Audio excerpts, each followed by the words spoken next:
क्या है जीवन का उद्देश्य? जीवन का उद्देश्य है सर कि हम अपने कार्यों को करते हुए प्रसन्नता में रहें, प्रसन्नता में रहें, अपने कार्य को पूर्ण करें और हर परिस्थितियों में खुश रहें। खुश रहें।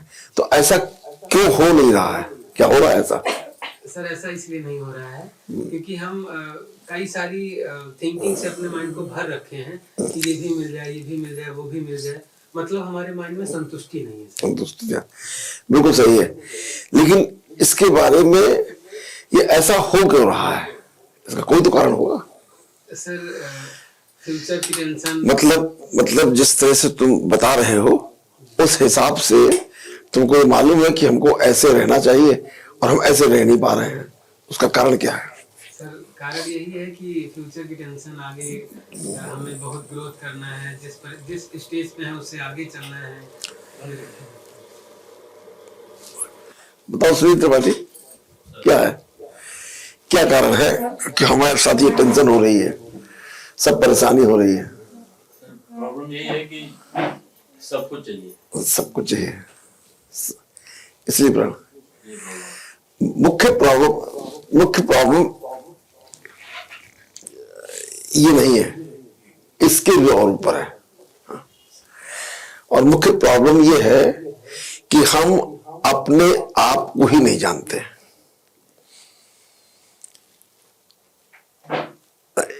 इस संसार का सर्वश्रेष्ठ कंप्यूटर ये शरीर है। जब मैकेनिज्म इसकी पढ़ते हो, एनाटॉमी में किस ईयर में हो? फर्स्ट ईयर में है, डीएलटी फर्स्ट ईयर। तो फर्स्ट ईयर में पढ़ते हो तो पता चलता है कि ये शरीर कैसे काम करता है। बताया क्या? कितना कॉम्प्लेक्स है, कितना कॉम्प्लेक्स है, ये कैसे काम करता है, इसके बारे में हम कुछ जानते ही नहीं है। तो सबसे पहले अपने आप को जानना सबसे महत्वपूर्ण है। उस जानने से होगा क्या? उस जानने से ये होगा कि हमें अपने शरीर के बारे में और अपने मन के बारे में ये पता चलेगा कि काम कैसे करता है। ये जितनी बातें चर्चा तुमने करी, ये सिर्फ मन की चर्चा थी। तो मन कैसे काम करता है, मन कैसे वाचाल हो गया है, कैसे बिगड़ गया है, ये सब जानना हमारी पहली ड्यूटी है। अगर हम इसके बारे में जान जाएं तो उसके अनुसार अपने को मॉडिफाई कर सकते हैं। तो मन का इस शरीर से क्या संबंध है, ये मन इस शरीर को कैसे चलाता है, और मन आत्मा का ही पार्ट है। तो चेतना, इस शरीर की चेतना इसके मन में ही होती है। कॉन्शियसनेस वही सोचता है, वही बोलता है, वही करता है। तो इसलिए इसकी जानकारी हमको सबसे पहले होनी चाहिए, और इसी की जानकारी हमको है नहीं। तो आत्मिक ज्ञान का होना बहुत आवश्यक है। उसी को आध्यात्म भी कहते हैं। लेकिन अध्यात्म तो हमने कह दिया, आध्यात्मिक चर्चा भी बहुत सारी करने लगे, लेकिन इसकी रियल साइंटिफिक मैकेनिज्म नहीं जानते। ठीक है, तभी गलती करते हैं। जब कोई बीमारी होती है तो पहले बीमारी के लक्षण जानते हैं, देखते हैं, साइन सिम्टम देखते हैं, फिर डायग्नोसिस बनाते हैं और फिर ट्रीटमेंट करते हैं। यही नियम है। यही नियम हमारे मन का भी है कि हम पहले ये तो डायग्नोसिस बनाएं कि हम है कैसे, कैसे काम करते हैं, कैसे मन और शरीर का क्या संबंध है, ये आत्मा क्या है, आत्मा का शरीर से क्या संबंध है, परमात्मा क्या है, परमात्मा का आत्मा से क्या संबंध है। ये सब जानकारी होना सबसे आवश्यक है, साइंटिफिकली, नॉट कि किसी किताब में, धर्म ग्रंथों में पढ़ा हुआ है। तो ये यदि हम जान जाते हैं तो हम इसका पूर्ण सदुपयोग कर सकते हैं, सही ढंग से इसको हम चला सकते हैं। तो मन जो है इसके दो पार्ट है, ठीक है। एक है चेतन मन, कॉन्शियस माइंड, और दूसरा है अवचेतन मन, सबकॉन्शियस माइंड। चेतन मन है जो ये वार्तालाप कर रहा है, जो पढ़ाई लिखाई करता है, सारे काम करता है। और अवचेतन मन वो है जो इस पूरे जन्म भर की ऑडियो विजुअल रिकॉर्डिंग, पिछले जन्मों की ऑडियो विजुअल रिकॉर्डिंग सब इसमें भरी हुई है, और वो सब की सब विकार युक्त हैं। और चेतन मन जो डिसीजन करता है, वो डिसीजन इन्हीं के प्रभाव में करता है, अवचेतन मन के प्रभाव में करता है। तो जैसे हम होते हैं वैसे बने रहते हैं, कोई परिवर्तन नहीं होता। इनफैक्ट रोज डिटेरियोरेट होते जाते हैं। अवचेतन मन 95% है, बहुत पावरफुल है, बहुत शक्तिशाली है, और हमको चाह करके भी बदलने नहीं देता। ये है गड़बड़ी। तो चेतन मन कैसे सोचता है? जो कॉन्शियस माइंड है वो 1 मिनट में 25 से 30, 35, 40 विचार लेता है, अपने आप आते हैं लगातार, और उसमें से 90% से ज्यादा विचार वेस्ट थॉट्स होते हैं, निरर्थक आते ही रहते हैं, बिना किसी मतलब के आते रहते हैं वो, और सारी एनर्जी खाते रहते हैं वो। और बाकी बचे हुए थॉट जितने, वो सब नेगेटिव थॉट्स आते हैं, क्योंकि मन की गति ऐसी हो गई है। और सार्थक थॉट्स, पॉजिटिव थॉट्स कभी कभी रेयरली आते हैं। तो ऐसी दिशा में हम कैसे सही दिशा में चल सकते हैं? हम उसी सबकॉन्शियस माइंड के कंट्रोल में घूमते रहते हैं बार बार। और विचार आने का स्टिमुलस क्या है? विचार आने का स्टिमुलस है बाहर के संसार के सारे स्टिमुलस, आंख से, नाक से, कान से, मुख से, जीवा से, त्वचा से, ये सारे हमारे स्टिमुलस हैं जो आते हैं अंदर, और आकर के फिर एक अलग अलग एरिया में, olfactory area, auditory area, optic area, सब जगह पर इमेज बनती है, और इमेज बनकर के प्रीफ्रंटल कॉर्टेक्स में आती है, और यहां इमोशन बनता है, भावना बनती है। इसका मतलब क्या है? इस इमेज का मतलब क्या है? और उसके अनुसार वो फिर रिएक्शन करता है। जब रिएक्शन करता है मन, वो सबकॉन्शियस माइंड के कंट्रोल में करता है। सारी जगह से इमेज आई, और इमेज आकर के उसने यहां पर संदेश दिया प्रीफ्रंटल कॉर्टेक्स में, लेकिन सबकॉन्शियस माइंड जो है उसको प्रॉम्प्ट करता है कि ऐसे काम को, वैसे काम कर देता है, और इसकी स्पीड बहुत फास्ट है। 1 मिली सेकंड में सब हो जाता है काम, और 1 मिली सेकंड का मतलब है 1 सेकंड के 10,000वें हिस्से में। मतलब एक स्टिमुलस आया, उसने इमेज बनाई, इमेज बना करके उसने संदेश दिया, और इफरेंट न्यूरॉन के थ्रू एक्शन हो गया। मान लीजिए कोई गाली देता हुआ आया और आपने तुरंत उसको झापड़ मार दिया, दोनों में कोई डिफरेंस ही नहीं है, क्योंकि कुछ सोचा किसी ने नहीं, एनालिसिस कहीं नहीं हुई, वो बस जो हमारे सबकॉन्शियस माइंड में भरा है। और अगर हम जैसे व्यक्तित्व हमारा होगा, जैसा रिकॉर्डिंग हमारी पास्ट जीवन की होगी, हम वैसा व्यक्तित्व करेंगे, तो कुछ बदलने नहीं देता। ये मोटी मोटी हमारी समस्या है। तो हम इस वाह जगत से इतना अट्रैक्ट हो गए हैं कि इसके कारण से हम कोई अंदर की जो हमारा सबकॉन्शियस माइंड है उसको करेक्ट नहीं कर पाते हैं, और हम वैसे के वैसे बने रहते हैं। तो बहुत जो हमारी आत्मा की ताकत है वो धीरे धीरे धीरे धीरे कई 100 वर्षों में वो डिटेरियोरेट होकर बहुत थोड़ी बची है, जो कि हमको चलानी चाहिए थी। मन को आत्मा के कंट्रोल में होना चाहिए था, और मन हो गया है शरीर के कंट्रोल में, और शरीर अनंत इच्छाएं उत्पन्न करता है जिनकी पूर्ति की ही नहीं जा सकती है।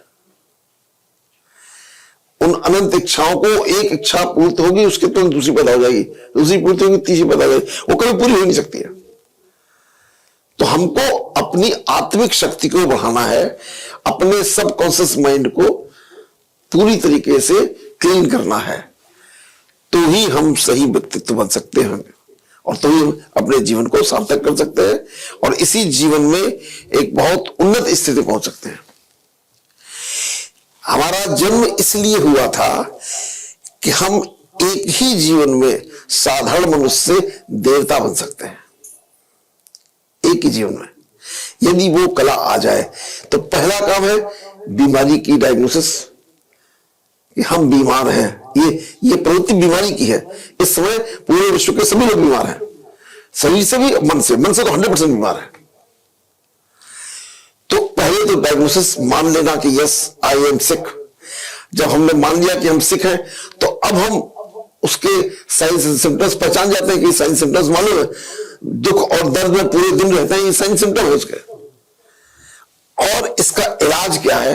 इलाज है सबकॉन्शियस माइंड की जो मेमोरीज है उनकी फॉर्मेटिंग, उनको मिटा देना और नई आत्मा के गुणों की राइटिंग उसमें कर देना। आत्मा का प्रमुख गुण है प्रेम, सत्य निस्वार्थ प्रेम, अकारण प्रेम, उसके लिए कोई कारण नहीं चाहिए। तो सत्य निस्वार्थ प्रेम, सारे प्राणी मात्र से प्रेम, किसी व्यक्ति से नहीं, इस पशु पक्षी जीव जंतु पेड़ पौधे मनुष्य सबके साथ निस्वार्थ प्रेम, ये आत्मा का गुण है। यही गुण मन का होना चाहिए था, लेकिन मन के अंदर भर गया है ईर्ष्या द्वेष क्रोध मोह अहंकार वासना, मन के अंदर ही भरा हुआ है, वही बार बार परीक्षित होता है। तो इस रिकॉर्डिंग को फॉर्मेट कर देना और आत्मा की राइटिंग को उसमें लिख देना, यह है इसका इलाज। तरीका क्या है? अभी ये इलाज तो बदल गया, कैसे होगा ये? तरीका वही है जो पढ़ाई का तरीका है। कैसे पढ़ते हो? मैं इसलिए इतनी सिंपल भाषा में बताता हूं जिससे तुमको समझ आ जाए। पढ़ाई कैसे करते हो? तो बताओ बेटा, कैसे पढ़ती हो? सर रोज मतलब उसका रिवीजन करते हो और उसको याद करते हो। याद नहीं, क्या होता है याद करने में? अब बैठ जाओ, याद करने में क्या होता है? तुम पढ़ती किससे हो? अब यही हमको नहीं पता। पढ़ती हो तुम चेतन मन से, कॉन्शियस माइंड से पढ़ती हो। कॉन्शियस माइंड की परसेंट कितनी है? 5%। और कब याद हो जाता है वो? कब कहती हो याद हो गया? जब वो स्टडी जो पढ़ा तुमने सब्जेक्ट, वो जब अवचेतन मन में चला जाता है, तब उसको तुम रिकॉल कर सकते हो। तो रील की तरह तुम्हारे सामने आ जाएगा और तुम याद करके बोल दोगे। लेकिन अगर अवचेतन मन में नहीं गया है तो तुम्हें आज पढ़ा कल भूल जाओगे, कल नहीं देख पाओगे।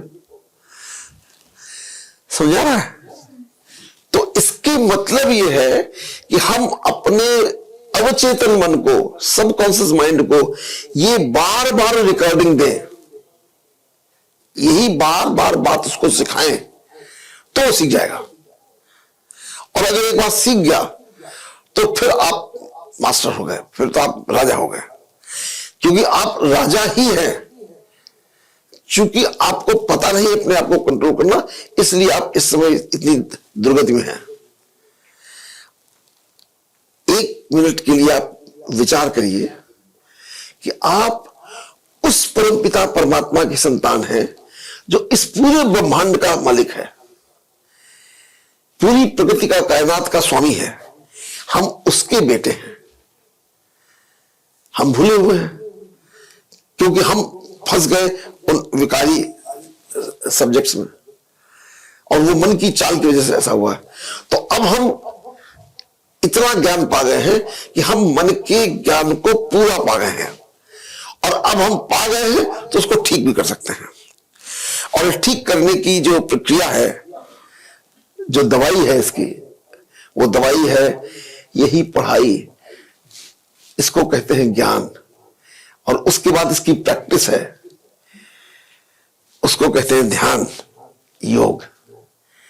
तो आप मन की ये इस ज्ञान से अब आपको समझ आ गया कि हमें ये गड़बड़ी हमारी है, डिफेक्ट ये हो गया हमारा, इस डिफेक्ट को करेक्ट करना है। लेकिन इसके जान लेने से अब तक कुछ भला नहीं होगा जब तक कि इसको पूरा अंदर उतार न ले। जब तक ध्यान और योग के द्वारा इसको अंदर तक अपना उतार ले और बिल्कुल ठीक कर ले, अपनी जो विकारों से भरी हुई स्लेट है उसको साफ कर ले, पूरी की पूरी रिकॉर्डिंग डिलीट कर ले, फॉर्मेटिंग कर दे, फिर और उसमें वो अपने आत्मा की गुण की रिकॉर्डिंग भर दें। इसी का नाम ध्यान है, ठीक है। और आत्मा का गुण क्या है? प्रेम, सत्य निस्वार्थ प्रेम, प्राणी मात्र से प्रेम, सबसे प्रेम, इस प्रकृति से प्रेम। तो जब प्रेम होता है तो क्या होता है? जब प्रेम होता है तो उसके लिए कुछ भी करने की इच्छा पैदा होती है कि हम कुछ भी करें जो इसका भला हो जाए। यही अपनी लाइफ में प्रैक्टिस बनानी है। इसका नाम है सेवा, कि हर एक की सेवा करिए, निस्वार्थ मन से सेवा करिए। और ईश्वर ने जो भी हमको ज्ञान दिया है, शिक्षा दी है, जो कि उससे हम लोगों की सेवा करें और सेवा के हम अपनी इस पूरी प्रक्रिया को तेज करें। तो इसलिए अपने जीवन को साधारण आसुरी मनुष्य से देवताई मनुष्य बनाने के लिए हमको 3 काम करने हैं: ज्ञान, योग और ध्यान, और सेवा। तो ज्ञान तो सिर्फ जानकारी है, इसे प्रेरणा देती है। ध्यान और योग में हम तमाम तरीके हैं। महादेव ने 108 तरीके बताए हैं, 112 तरीके बताए हैं, जिनके माध्यम से आप ये ध्यान कर सकते हैं। मंत्र से कर सकते हैं, तंत्र से कर सकते हैं, तमाम तरीके से ध्यान है, जिससे कि हम अपने आप को इसकी फॉर्मेटिंग कर सकते हैं। और तीसरा है सेवा। सेवा निरंतर, लगातार सेवा, रंच मात्र भी किसी के प्रति द्वेष ना आए, रंच मात्र भी किसी के प्रति दुर्भावना ना आए, सपने में भी ना आए, जागृत अवस्था में तो आई नहीं। ये है हमारा जीवन का कर्तव्य जो हमको निभाना है।